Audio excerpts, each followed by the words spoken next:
మరి breaking news చూస్తున్నాం. హిమాచల్ ప్రదేశ్లో భారీ వర్షాలు కురుస్తున్నాయి. కుండపోత వర్షాలకు నదులన్నీ కూడా ఉప్పొంగి ప్రవహిస్తున్నాయి. వరదతో ఉగ్రరూపం దాల్చింది రావి నది. వరదల్లో అడవి దుంగలు కూడా కొట్టుకొచ్చాయి. అప్రమత్తమయ్యారు ఇప్పటికే అధికారులు. ఆ విజువల్లో కూడా మనం చూడొచ్చు. ఆ దుంగలు ఏ విధంగా కొట్టుకొస్తున్నాయో కూడా మనకి కనిపిస్తుంది. పుష్ప సినిమాలో ఈ సీన్ మనం ఖచ్చితంగా చూసాము. అలాంటి సీన్ ఇక్కడ మళ్ళీ రిపీట్ అయిందని కూడా మనం చెప్పొచ్చు.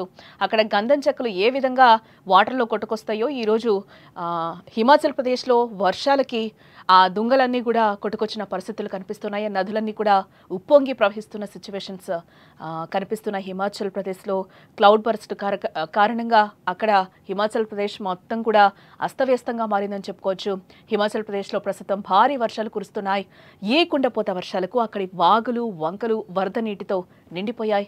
వరద నీరు పెరగడంతో నదులు కూడా ఉగ్రరూపం దాల్చాయని చెప్పుకోవచ్చు. ముఖ్యంగా రావి నది ప్రస్తుతం ప్రమాదకర స్థాయిలో ప్రవహిస్తుందని చెప్పుకోవచ్చు. ఏ వరదల కారణంగా అడవిలోని పెద్ద పెద్ద దుంగలు నదిలో కొట్టుకొచ్చాయి. ఇది చూసిన స్థానికులు ఆ దుంగలను తీసుకెళ్లడానికి కూడా పోటీ పడినట్లుగా తెలుస్తోంది. ఇది చూస్తే అల్లు అర్జున్ నటించిన పుష్ప సినిమాలో సీన్ గుర్తుకొస్తుందని చెప్పుకోవచ్చు. సినిమాలో ఎర్రచందనం దుంగలు స్మగ్లర్లు నది ద్వారా తరలిస్తూ ఉంటారు. ఈ సీన్ ఖచ్చితంగా గుర్తుంటుంది అందరికీ. ఇప్పుడు హిమాచల్ ప్రదేశ్లో వరదల్లో కొట్టుకొచ్చిన అడవి దుంగలను స్థానికులు ఎగబడి పట్టుకుంటున్నారని చెప్పుకోవచ్చు. హిమాచల్ ప్రదేశ్లోని చంబా జిల్లాలో ఇలాంటి సంఘటన చోటు చేసుకుంది. దీనిపై అటవీ శాఖ అధికారులు కూడా స్పందించడం జరిగింది. నదుల్లో కొట్టుకొస్తున్న కలపను ఎవరు తీసుకెళ్లినా లీగల్గా యాక్షన్ తీసుకుంటామని కూడా వారు హెచ్చరిస్తున్నారు. అంతేకాదు ఈ వరదల వల్ల కొట్టుకొచ్చిన కలపను సేకరించడానికి ఫారెస్ట్ డిపార్ట్మెంట్ ప్రత్యేక టీంలు కూడా ఏర్పాటు చేసినట్లుగా మనకి సమాచారం. ఇలా అడవి కలప కొట్టుకు రావడానికి సరైన నిర్వహణ లేకపోవడమే కారణమని కూడా మనకి తెలుస్తోంది. మరోవైపు మనం చూస్తే హిమాచల్ ప్రదేశ్లో వర్షాలు ఆగడం లేదని చెప్పుకోవచ్చు.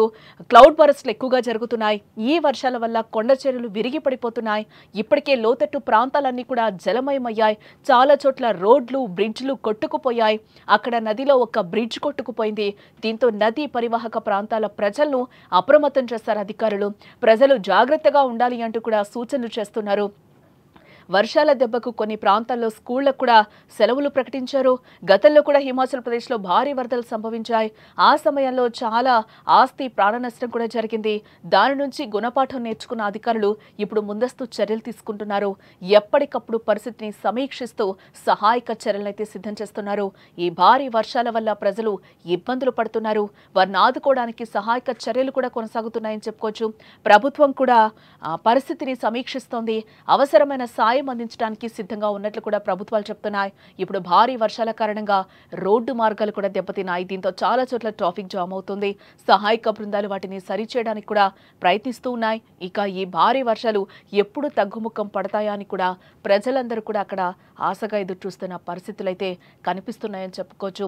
హిమాచల్ ప్రదేశ్లో పూర్తిగా మనం చూస్తే జనజీవనం పూర్తిగా స్తంభించిందని కూడా ఇక్కడ చెప్పుకోక తప్పదు. జమ్మూ కాశ్మీర్లోని రంబన్ జిల్లాలో కూడా క్లౌడ్ బర్స్ట్లు సంభవిస్తున్నాయి. ఫలితంగా ఆకస్మిక వరదలు తలెత్తాయి. అనేక ఇళ్లు జలసమాధయ్యాయి. ఈ ప్రకృతి వైపరీత్యంలో 3 వ్యక్తులు మరణించినట్లుగా కూడా మనకి సమాచారం అందుతోంది.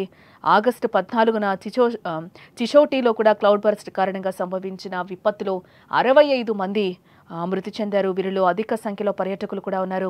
ఈ ఘటనలో 100 మందికి పైగా ప్రజలు కూడా గాయపడిన విషయం మనకు తెలిసిందే. ఇదే విధంగా కథువా జిల్లాలో కూడా ఆకస్మిక వరదలకు 5 పిల్లలతో సహా 7 మృతి చెందారు. మంగళవారం రియాజీ జిల్లాలోని వైష్ణోదేవి మార్గంలో కూడా కొండ చర్యలు విరిగిపడి 34 మంది యాత్రికులు ప్రాణాలు కోల్పోగా 20 మంది గాయపడ్డారు. ఆకస్మిక వరదల తర్వాత పరిస్థితిని సమీక్షించేందుకు కూడా అక్కడ అధికారులందరూ కూడా సమీక్ష నిర్వహించినట్లుగా తెలుస్తోంది.